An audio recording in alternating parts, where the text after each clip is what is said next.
we have puppet kings that are established by those who oversee. And in this case, it's Rome. And so they have a puppet dude who's that? Herod. Right? We'll talk more about him in a second. So even at Yeshua's time, people are praying for the reestablishment of the Davidic line. Why? Because they know that when that line gets reestablished, then it'll be a sign that the messianic appearance is soon to take place. Right? So that's one of the primary things, is that the author, Matthew, wants to establish that Yeshua is the son of David. And this is why he does, and I know everybody wants to read the genealogies very literally. They're meant to be more midrashic. They're part of the theological telling and the establishment of Yeshua as the Messiah.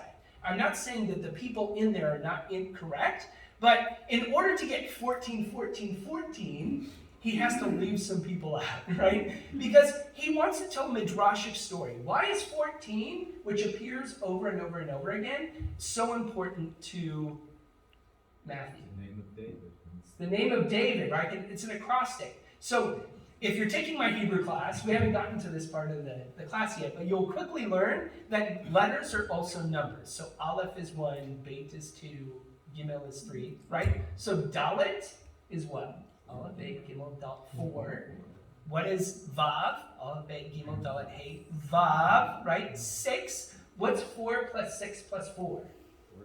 14, right? So David is 14, right? The number 14. So there's a numerology, a gematria, as they call it, that Matthew was using to establish not only that he's telling you straight up that Yeshua is the son of David, but he's also kind of blending it in to the text in a midrashic sort of way.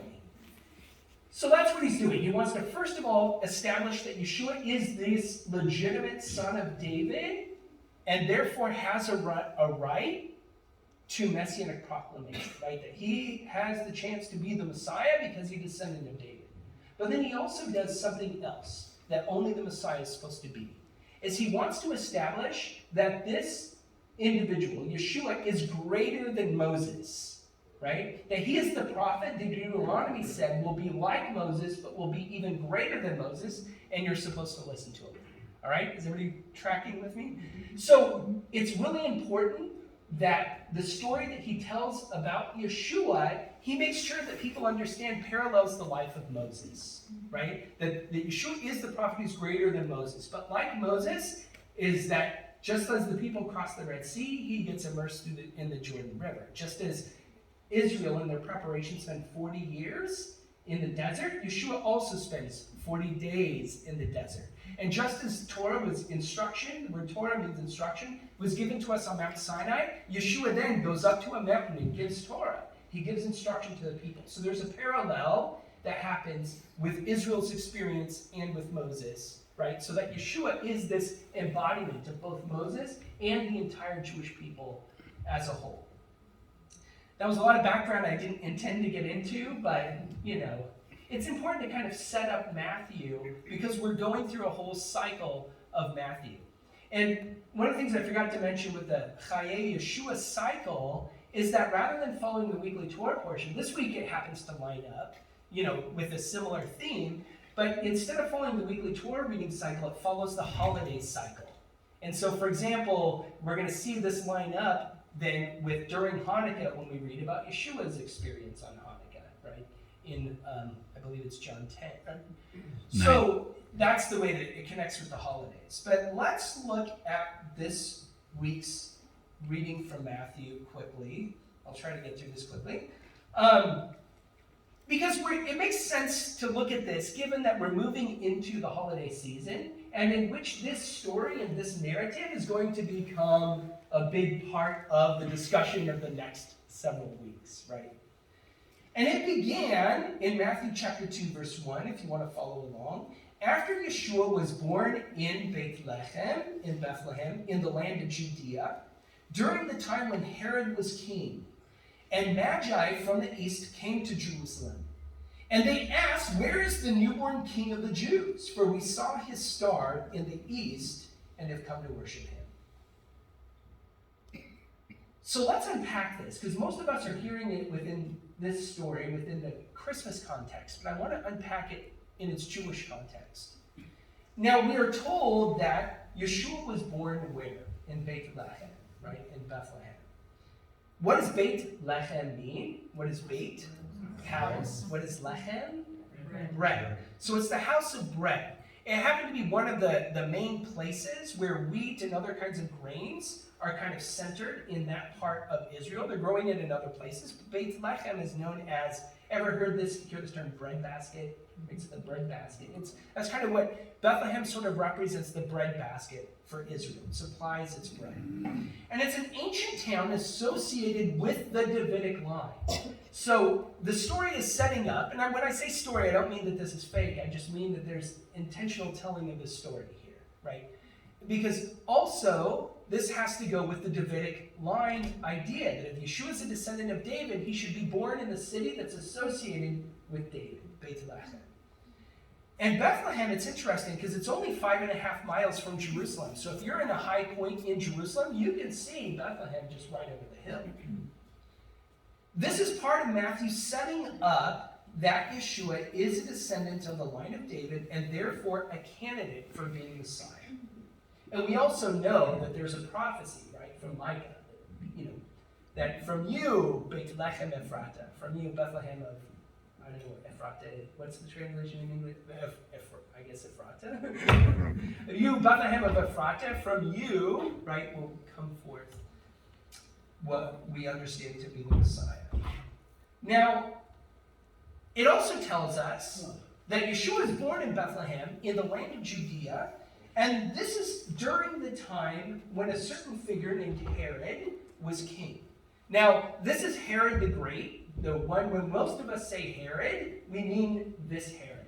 However, when you're reading through the rest of the New Testament, it can get a little confusing because it mentions other Herods, but those are Herod's descendants or his sons or nephews or whatever. So when it talks about like Herod Agrippa and these different Herods, those are part of the Herodian line, but they're not King Herod. Who is King Herod, and why does he hold this kind of weird place for the Jewish people? Because he is the established king, which he is a puppet king, right? Because Judea at this time is ruled by Rome, so they ultimately answer to Caesar. But Caesar established these kind of like governors, right? They didn't call them governors, but they're kind of like regional kings. And Herod was set up as this regional king. Herod is an interesting figure because the dude was flipping nuts. Like seriously. And many scholars today believe that he suffered from some kind of different psychotic episodes. Exactly what those were or whatever, is he was either had some kind of mental health issues.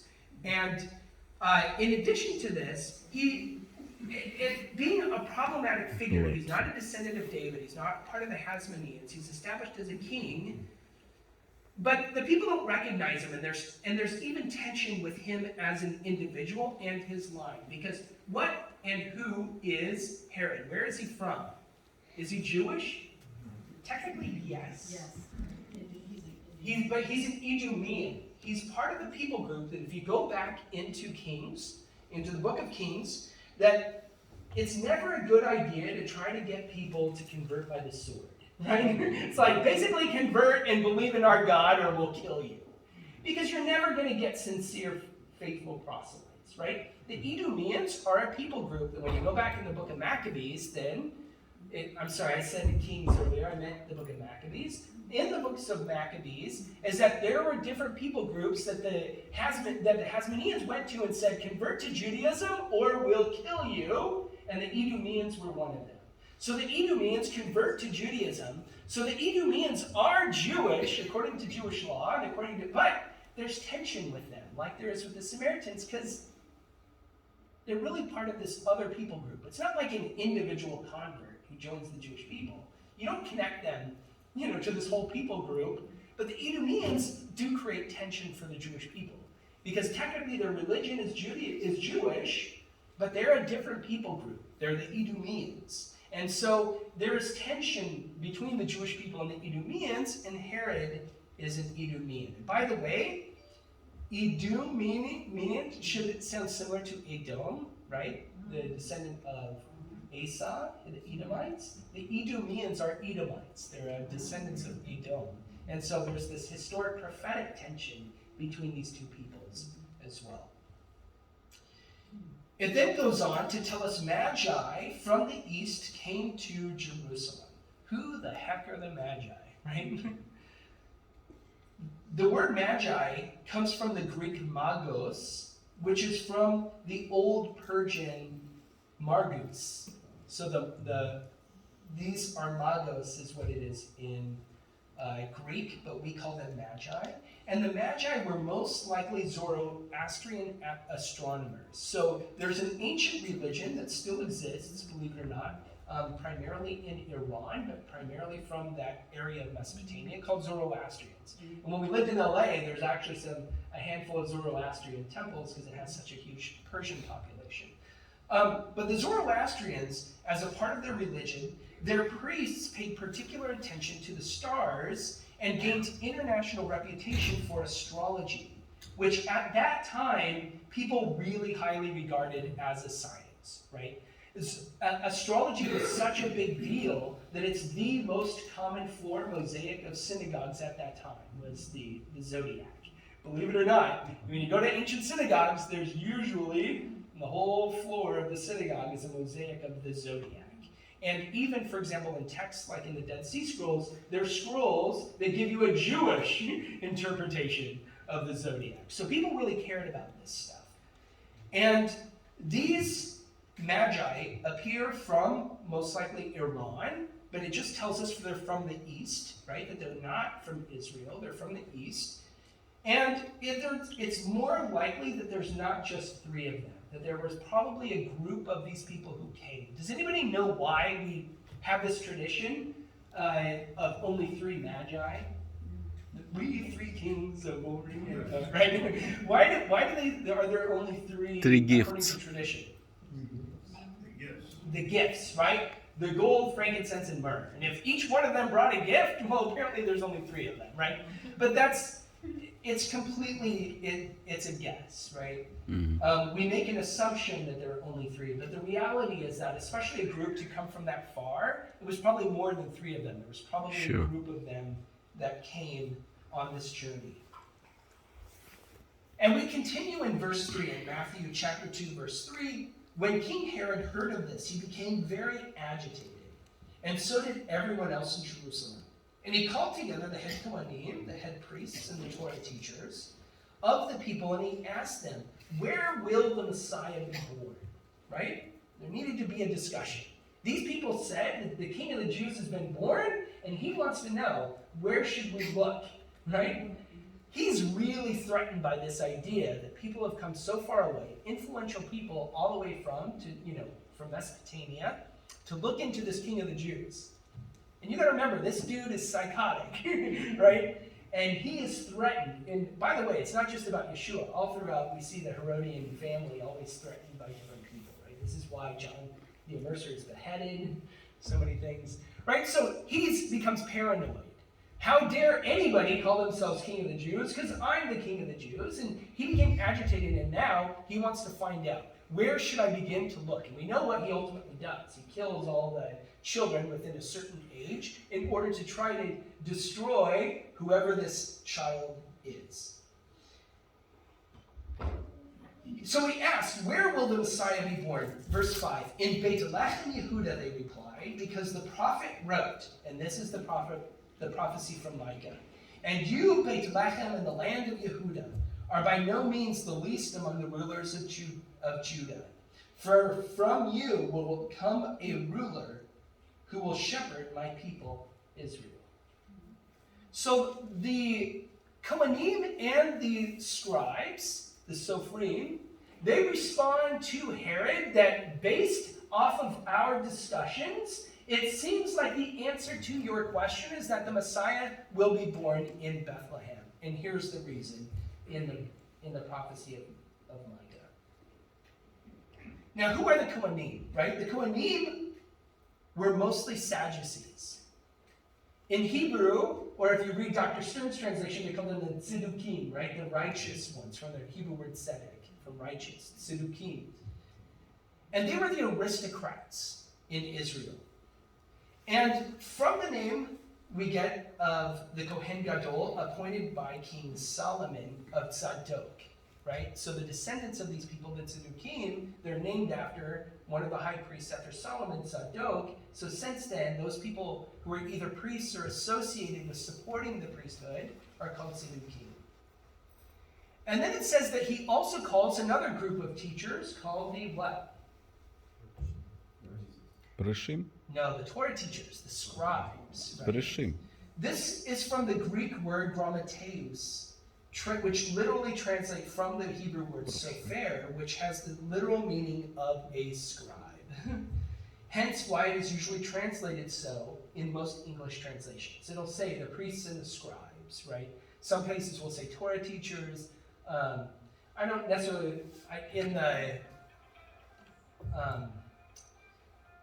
what's the other version that we use? The Tree of Life version, it says the lawyers or something like this, the attorneys. I think it's problematic because it sets up a different expectation to a modern English speaker. But anyway, the term it's more than simply one who copies biblical texts, right? That these were, in many ways, people who not only copied scrolls, but then taught from them. They're teachers. And the scribes were also associated with the Pharisees. So they're part of the group of Pharisees, but they're their own unique set of people. For those of you who are familiar with Joe Shulam, who's a Messianic Jewish leader in Israel, according to Joe Shulam, many modern scholars believe the scribes were sages of the common people, that they were most likely teachers without smicha, without kind of formal ordination, and therefore could teach Torah but could not render new legal rulings or introduce new interpretations, right? They couldn't make halakha. In the same way, like in Jewish communities, you can have people who can teach Torah, whatever, but you need rabbis who establish new halakha. Like, you go to rabbis if you need, like, what is the actual position according to Jewish law on this issue? According to Joe Shulam, this is why the people were in shock that Yeshua taught like a rabbi and not like a scribe. Remember, Yeshua didn't have formal ordination from people. For example, in Matthew chapter 7, which we'll read from in a few weeks, it says, when Yeshua had finished saying these things, the crowds were amazed at the way he taught. For he was not instructing them like their Torah teachers, but as one who had authority himself. Right? Mm-hmm. He's not teaching like the Torah teachers, who are teachers, but he teaches as one who has the authority to make Jewish law. And he asks, where will the Messiah be born? When the New Testament or rabbinic literature cites a scriptural passage, it refers to the whole context, not just simply the verse at hand, right? So in ancient times, both the rabbis do this and the New Testament does this. And when it says, like it quotes a few words from the New Testament, remember, not everyone has, very few people have ever read Scripture. They've only heard it, right? They hear the scroll read or discussed in the synagogue. And also, when not only do people not have their own scrolls, there are no chapter and verses. So you can't say, according to Matthew chapter 2, verse 1, right? The way that you get to people to understand the story you're talking about is you quote a few words of the story. So if I was, for example, teaching you about something and I happen to say, we the people of the, right? Then people would know I'm referring to what? We the people, right? Actually, it's the Declaration of Independence. Anyway, but the idea is it pulls up an imagery in your head. And so the rabbis and the New Testament writers, because they're both from the same period of time, it means not just the words that they're talking about, but you need to go back and look at the whole section, right? Look at the whole section. And this is a quote, as we know, from Micah 5:1, a passage commonly interpreted as prophecy of where the Messiah will be from. And this interpretation is even found in later rabbinic literature. So the New Testament is not doing something new. They're doing something that even the rabbis interpreted Micah 5:1 as being a messianic passage. To go on, it says, Herod summoned the Magi to meet with him privately and asked them exactly when this star had appeared. Then he sent them to Bethlehem with these instructions. Search carefully for the child, and when you find him, let me know so that I too may go and worship him. Actually, he had other plans, right? But after they had listened to the king, they went away, and the star which they had seen in the east went in front of them until it came and stopped over the place where the child was. When they saw the star, they were overjoyed. Upon entering the house, they saw the child with his mother Miriam, and they prostrated themselves and worshipped him. Then they opened their bags and presented him gifts of gold, frankincense, and myrrh. But they had been warned in a dream not to return to Herod, so they took another route back to their own country. So they made sure not to go back through Jerusalem and resupply in order to get back on the road. And Yeshua is likely no longer a baby when this story happens. This would have taken months for them to get there. So even if the star appeared at his birth, like it says, then Yeshua could have been maybe even a toddler, just depending on how long it took for them to get there and to find him. But he's no longer just a few days old. Like, it's important to keep in mind. Now, we mentioned this gold, frankincense, and myrrh, and there's a lot that we could say about this. There's actually so much more, believe it or not, we could talk about these verses, but I'm just going to try to wrap things up. As for the gold, frankincense, and myrrh, these valuable items were standard gifts to honor a king or a deity in the ancient world. So if you went to go visit the king, or if you went to a temple to leave something for a god, a deity, these are the things that you would bring along with other stuff. And so their gifts indicated that they truly believed that this person was a king, a rightful ruler, and this is part of what scares Herod, right? They're even bringing the right gifts in order to present to this child. Within this passage today that we read from Matthew chapter 2, we encounter two very stark responses to the birth of Yeshua. On one hand, you have Herod, who is filled with jealousy and rage, and we know later that he tried to kill all the Jewish boys in the vicinity. You also then have the response of the Magi, right? And technically, we could talk about even the other people, the shepherds in the field and others, but I want to just kind of, in this spectrum of all the responses in between, you have the extremes. One is Herod and his hostility to the birth of Yeshua, and then the Magi who traveled all the way from Mesopotamia, all the way from modern-day Persia, all the way from Iran, and brought precious gifts. And that should challenge us. What should our response be towards Yeshua? Obviously, if you are here, you are not hostile, I hope. But hopefully we're not lukewarm either. Hopefully we're somewhere on that spectrum in the positive sense like the Magi. That we're willing to sacrifice and even journey and do whatever it takes in order to find out the answer that they are seeking. We need to be humble and eager to pursue Yeshua at a great cost. I want to challenge all of us to have the passion of the Magi, who are not Jewish. They're not Jews. But yet they came because they knew that there was something about this kid, right? Something about this child that was born in Bethlehem.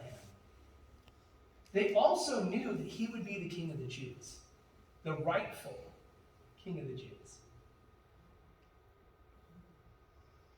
And I know it's common to either have doubts or questions, but we need to be motivated by faith. Faith is the substance of things hoped for and the evidence of things not seen. We can't always see it, we can't always feel it, but you know it's there. But you know it's there. And that's what we have to hold on to. That's what faith is. Faith is not the absence of doubt. Faith is choosing to believe despite. To say, Yeshua, I believe that you really were born in Bethlehem. I believe that there were these magi who schlepped all the way from modern day Iran in order to find this unique special child. I really believe that not only is he the King of the Jews, but he is the Messiah who will return and reign in power and majesty. King David. Just like King David, but even greater than, that the Messiah is greater than Moses, greater than King David. Right? So Avinu, our Father, I pray that our hearts would yearn for you. That just like the Magi, who had no religious obligation to Yeshua, they're part of another religion, Zoroastrianism. But you somehow got a hold of their attention through their readings, through their astrology, and you actually spoke words of truth to them, that there was this King of the Jews that was to be born, or was born, and that they're supposed to seek him out, because he is the legitimate King of the Jews, and not just a king among any other kings, but this one's special. And I pray that we would have that same fervor of realizing, you know what, we believe in something that's pretty special. But it also comes with a great cost and a great responsibility. So help us to do that. Help us to grab hold of your word, your faith, your promises, and be diligent about spreading that message to others. We pray this in the name of Yeshua. Amen.